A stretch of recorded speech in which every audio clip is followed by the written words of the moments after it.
Shalom, shalom, shalom, shalom, shalom. Everyone. I am Rabbi James Byers. And Rabbis, AviYah, Byers. Welcome, welcome once again. Welcome once again from Aloha Going Goyim Learning Center. Learning Center, Torah Winston-Salem, is a lifestyle. North Carolina. Yes, we are located at 229 West Acadia Avenue in Winston-Salem, North Carolina. And we're here today to just talk, discuss that bill that is out there, HR5, that they are trying to connect to the Civil Rights Bill of 1964. This is something that would be very dear to us because as a people of color, our people have gone through horrible discrimination in this country. And that's why the Civil Rights Act was enacted because of the Jim Crow laws, because of the civil liberties that was not granted to our people, because we were people of descendants of slaves, and because of the color of our skin. So we were discriminated against in every area. Every area. We paid more for everything, but was paid less. If you can go and visit civil rights museums. There's one that opened recently a few years ago in Greensboro, North Carolina, and you can walk through and see how even the little Coca-Cola machines on the side where there would be the white, there would be 5 cents, but on the black side it would be 10 cents or 15 cents. Sometimes we were paying double to almost sometimes 3 times the amount for things just because of the color of our skin, but we were not allowed to get the jobs or education. The university I work at is a historically Black university, was established in 1892 because our people were not allowed to go to the white universities. We could not go to Wake Forest University. So they established a university that started out in one little building, and it was called Winston-Salem. It was called the Winston-Salem Teachers College. Mm-hmm. But actually, it was so that they could promote putting out teachers so that our people would be able to learn. Because during the time of slavery, if you look back, and if you're not familiar, there are some really good movies out there that are historically correct in how our people were treated and not being able to read or write. And this was because they were not accepted Absolutely. in white schools. Absolutely. And so there became a great need to educate our people. And so therefore, mm-hmm. From the desire mm-hmm. of different mm-hmm. ones, schools became mm-hmm. It was a necessity. And so then people began to sort out ways to educate our people. Exactly. So there was born now different sites where people can now go to school and get a formal education. Formal education and be able to just be able to have a job, to be able to feed our families. So all of that, when looking at, I went through that so we could get an understanding of what's happening here and how this is literally stomping on the thought. Our people post slavery did not have rights under Jim Crow laws. Even though the Constitution, even though Abraham Lincoln, and even though there was a whole war that was fought to allow us freedom, yes, we were freed, but now we went under a whole new set of laws that was called Jim Crow laws. So you took us from Black Code. So you had us going from slavery now into areas where they could come and put you in jail for just standing on a corner, put you in a chain gang. So they institutionalized when it went from slavery as a slave master on a plantation to institutionalizing our people and then discriminating on the because of color. So we could not buy houses in certain neighborhoods, we could not get certain jobs, we could not get loans from banks, we could not be able to do things just to be able to live. Thus comes in the Fair Housing Act of Absolutely. 1964. Absolutely. So this HR5 is being tagged on to two different civil rights acts. Yes. Which is it is the Civil Rights Act of 1964, and then the Fair Housing Act of 1968. And both of these are legal acts. They are now implemented in the United States. But now what they want to do is tap into these already existing laws that were placed there for very important needs. Right, and non-discriminatory laws so that you would not discriminate on people. So the problem that I have with this is that when you look at this whole LGBTQ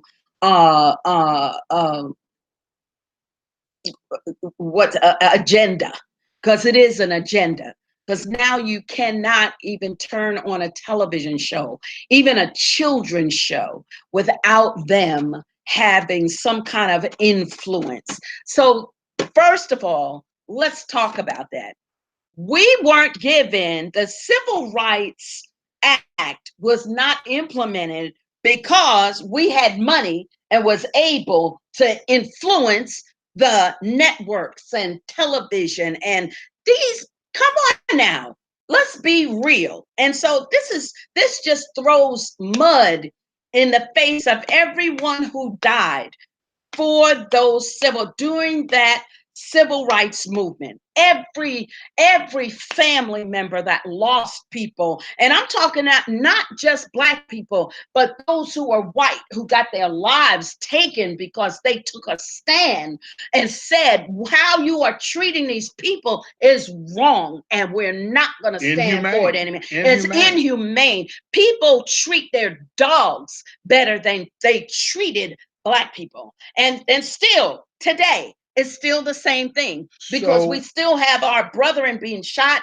in the street, killed by officers. Police come, they shoot first, and they ask questions later. We get discriminated against. We can't stand in front of a bank, banking while Black, walking while Black, talking while Black, driving, be on the beach while Black, driving while Black. We have to be careful in every area of our lives. This is really important to us, because we had to raise our children saying, now, Calvin, when you go and when you are stopped by a police officer in a Black home, it's not if you're stopped, it's when you're stopped by a police officer. Stay calm. Keep your hands where they can see them. Don't make any false moves. Don't get smart.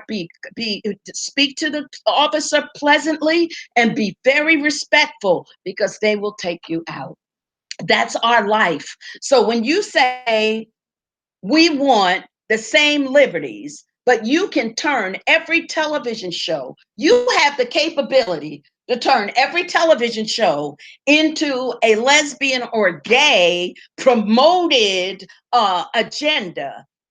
You know what? You can't put yourself in that same area of, we didn't have any rights and we didn't have any money to influence anything. So that's ridiculous. Let's weigh this out. Absolutely. So we're talking about civil rights, right?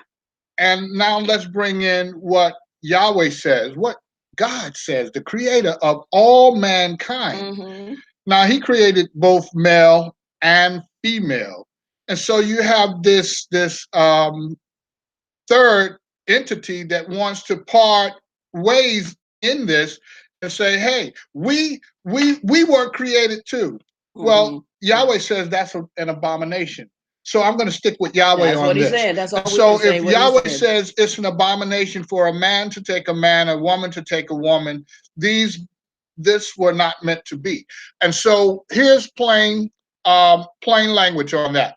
And so we have this this HR5 that is tagging along, and they're calling it sexual orientation, gender identification. Yeah. And so with that, what they're saying is you have a right to your sexual orientation. Now, you're born into what culture, you don't have a choice. Right. You're black, you're white, you're Spanish, you're Italian. You don't have a choice. When you're born, you're born, and whatever your parents' heritage, whatever that is, becomes your heritage. That's right. And so you're trying to tell me now to make a choice based on my sexual preference. Right. That's a choice. Sexual preference. And who cares? And so what we got to be careful of, Yahweh is judging the nation. Yes, He is. Do we need this on our plate? Right. Sodom and Gomorrah was judged. Absolutely. So do we think we can get away with something like this? And Yahweh is saying it's an abomination. It's an abomination. And then on top of that, I have a problem with a man wanting to walk up into any bathroom that I'm using. I have a problem with that. I don't care if you think that you're a woman on the inside. You're a man on the outside. Go to the facility that suits your body parts. That's all I have to say. I don't, this transgender, this gender identification, big mishmash of garbage is ridiculous. You can't even keep up with these people. And I don't say that anyone should go out and start killing people and beating people up because of that. You know, we believe that the Torah is as it is. We teach the Torah, and the Torah, sin is still sin. The Ruach HaKodesh, is what convicts people and pulls people into a place of conviction and says, your sin, the Torah says your sin, you need to straighten it out and get it right. Your lifestyle is sin. So we don't have to go there. All we do is teach the Torah and study the Torah. And so, but when you start talking about men going into women's bathrooms because they can say, oh, that's my gender identification. And then they're going in there and there's been cases that's what already. This is a problem. Because they've been cases already where women have been assaulted because men have played that and said, oh, yeah, I'm really a woman on the inside. So he goes into a woman's bathroom and the woman is the only one in there. A lie is still a lie. It absolutely is. So whether it's coming from orientation or what, a lie is still a lie, is still sin. And to steal is still sin. Place. To commit adultery is still sin. So I'm against all sin. We're against sin. If sexual orientation is sinful, I'm against it, just like I'm against murder. And so bottom line is this, and we're going to bring this on in. We want you to understand that this HR bill should be voted against anytime it gets up enough steam to become law. Right now, as a bill is being introduced. Right, and if you are a believer in the Most High, and you believe Yahweh as the creator of man and woman, mankind, period. And you know what? I go back to saying, I don't want to go out here and kill and maim somebody because of their sexual preference. But what I'm going to tell you is that, brother, you're living in sin. Sister, your lifestyle is sin. I love you, but your lifestyle is sin, period. I would say that to someone who is going and robbing people's houses every day. Your lifestyle is sin, period. But we should not allow, because we have our children going into public places. That's not safe. We are opening up a Pandora's box, and this country doesn't need any more trouble, because when Father Yahweh gets ready to judge this country right now, right here, you're already in some deep mess. You bring and institute that bill, and it's really going to be bad. Be careful. You don't want to open up Pandora's box. What you asked for. Because what's going to happen is they're going to try to enforce gender neutrality, equality, and all that to neutralize, basically, exactly, in public places and schools. And I'm telling you, I don't want to see no man going into the bathroom with my wife or my daughter. Absolutely. I'm sorry. I will not allow that. I will not allow that. I will stand at the door and be sure this will not happen. But now, will do that. Just know that we as people, we can fight this. Absolutely. With Yahweh as our leader, we will win. That's right. Absolutely. So shalom and blessings. Shalom. Thank you, Lamb Network, for allowing us to come over and come on and give our little piece. Praise Father Yahweh. To him be the glory. Shalom. Shalom.